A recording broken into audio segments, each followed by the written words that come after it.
Today is the 75th anniversary of VE Day, Victory in Europe Day. For many in Europe, this marked the beginning of a new era of freedom from an evil political regime.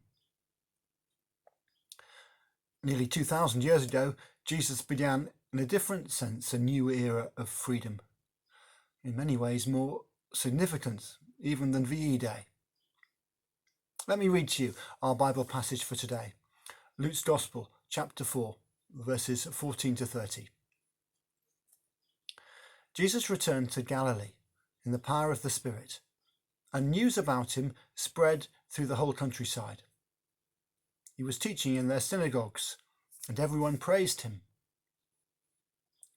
He went to Nazareth, where he'd been brought up, and on the Sabbath day he went into the synagogue, as was his custom. He stood up to read, and the scroll of the prophet Isaiah was handed to him.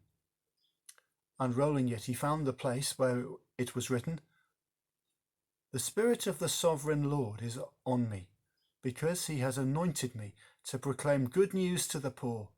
He has sent me to proclaim freedom for the prisoners and recovery of sight for the blind, to set the oppressed free, to proclaim the year of the Lord's favour." Then he rolled up the scroll, gave it back to the attendant, and sat down. The eyes of everyone in the synagogue were fastened on him. He began by saying to them, "Today this scripture is fulfilled in your hearing." All spoke well of him and were amazed at the gracious words that came from his lips. "Isn't this Joseph's son?" they asked. Jesus said to them, "Surely you will quote this proverb to me, 'Physician, heal yourself.' And you will tell me, 'Do here in your hometown what we have heard that you did in Capernaum.' Truly I tell you," he continued, "no prophet is accepted in his hometown. I assure you, there were many widows in Israel in Elijah's time, when the sky was shut for 3.5 years and there was a severe famine throughout the land. Yet Elijah was not sent to any of them, but to a widow in Zarephath in the region of Sidon. And there were many in Israel with leprosy in the time of Elisha the prophet, yet not one of them was cleansed, only Naaman the Syrian." All the people in the synagogue were furious when they heard this. They got up, drove him out of the town, and took him to the brow of the hill on which the town was built, in order to throw him off the cliff. But he walked right through the crowd and went on his way.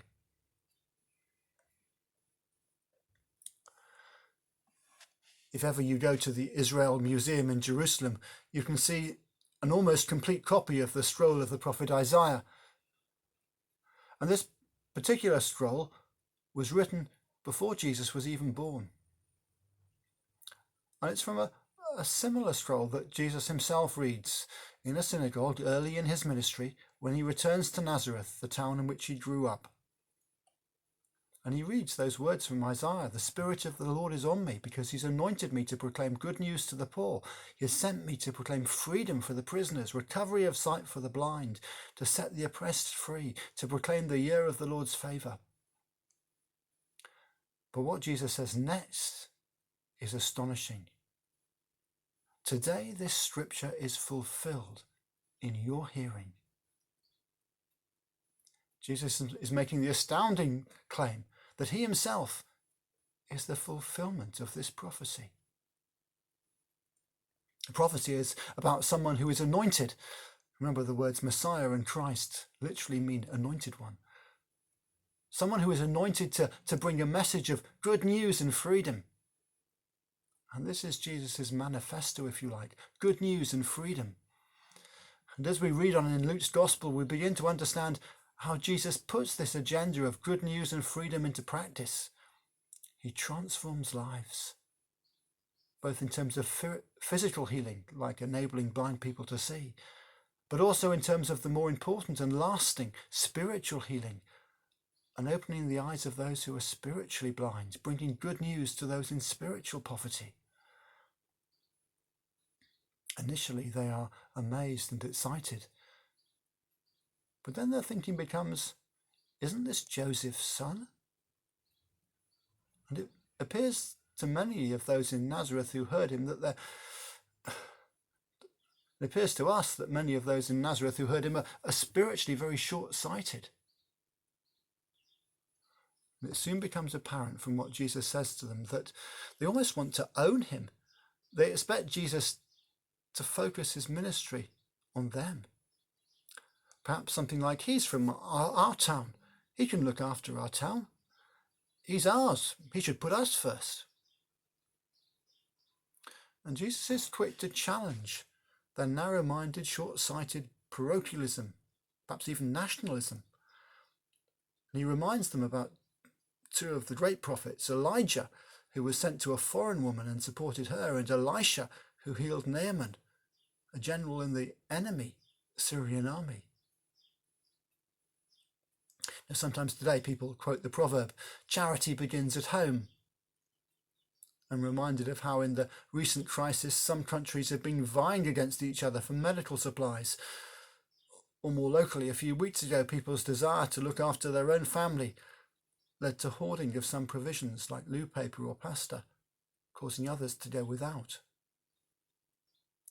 Often those who say charity begins at home are trying to find an excuse for a me first, my family first mentality, or even a my town first, my country first mentality.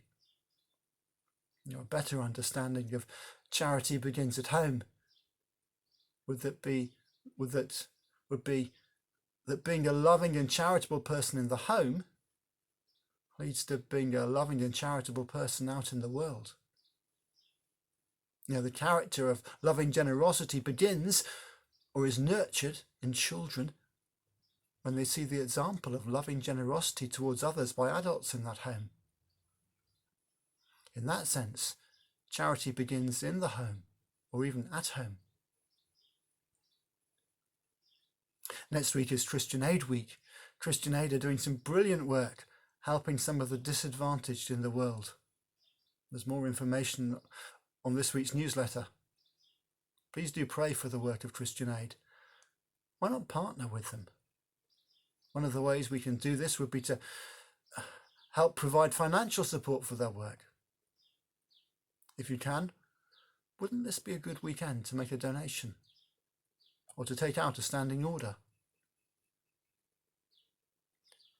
Jesus' manifesto is to proclaim good news to the poor, to proclaim freedom for the prisoners and recovery of sight for the blind, to set the oppressed free.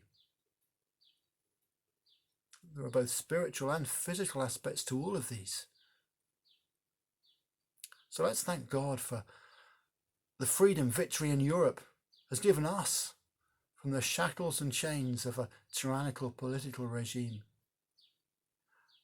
And thank God for the even greater freedom that Jesus can bring from the shackles and chains of our own sin and selfishness. And pray that we will have the strength to use our freedom, to bring freedom to those who are still imprisoned, blinded or oppressed, either physically or spiritually. I pray that God will lift our eyes above our own family interests, parochial interests, town interests, and national interests, and to be excited by his continuing work of bringing freedom. Amen.